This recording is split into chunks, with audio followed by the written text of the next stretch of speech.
we're going to solve triangle CDE, we go through our checklist and think first, is this a right triangle? And it's not. So we can't use sine, cosine, tangent. Then we check to see if we have a pair, and we don't have a pair of an angle and its opposite side. If we did, we could use the law of sines. That leaves us with our last resort, being the law of cosines.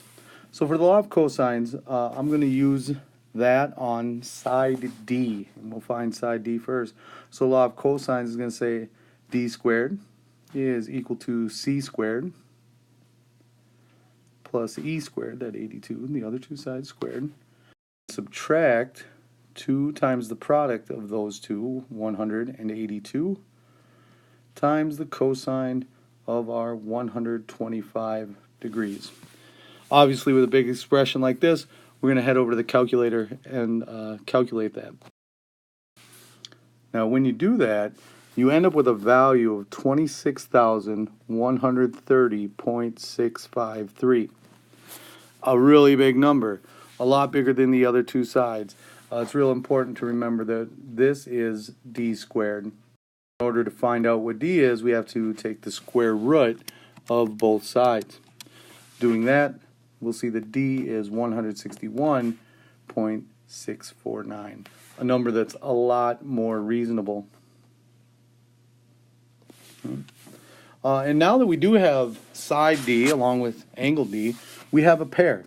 And so once we have a pair, we can resort to the law of sines. And that says that the sine of angle D is related to the side of D in the same way that the sine of angle C is related to side C. In order to solve this, of course, we'll multiply both sides by 100 to get those two to cancel. And we should head over to the calculator to calculate this. Doing so tells us that the sine of C is going to equal 0.506.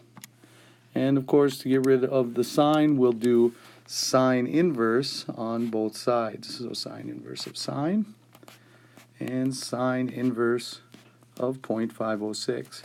These two will cancel, and C is 30.447.